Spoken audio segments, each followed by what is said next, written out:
If you're in Broome in late August, you might run across a very special occasion, the Festival of the Pearl, Shinju Matsuri, which, after running for 52 years, is now the event to experience here in the Kimberley. What started as a community-based festival has evolved into a celebration that attracts tourists from across Australia. And one of the highlights is the annual Pearl Meat Cook-Off. Tonight, the Pearl Meat Cook-Off, where local chefs are competing against each other to win the prize as the top cook in Broome. And every single dish tonight has been so different, so it's really interesting what the chefs are coming up with. The event is held at the must-visit Pearl Luggers, and it's a tribute to the pearlers who established this industry. You had the job of actually judging the best. First of all, what does pearl meat taste like for those people who don't know it? And secondly, who won? Yeah, pearl meat for me is quite an interesting one. I would say almost abalone-like, but also a little bit scallop-like, so it's quite sweet. A lot of people, what they do is they just cure it very lightly, just keep true to the produce itself.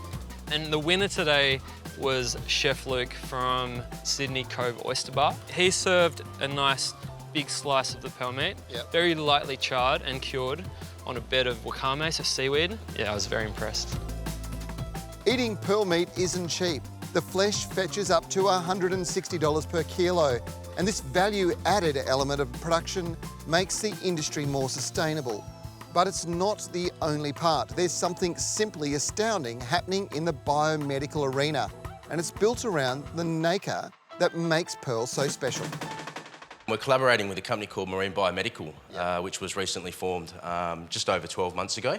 And these guys have got the rights to some technology which is going to take this shell and we're going to crush it down, and they're going to be able to use it to create a bone scaffolding material for orthopaedic surgery. So this will go in where the bone once was, and then over a period of time, the body will regrow the bone around the outside of this material, and eventually it disappears. Yeah, that's exactly right. It creates a scaffold, and it's osteoinductive, so the bone can then start to grow through that scaffold and around and bridge the gap where there's an issue.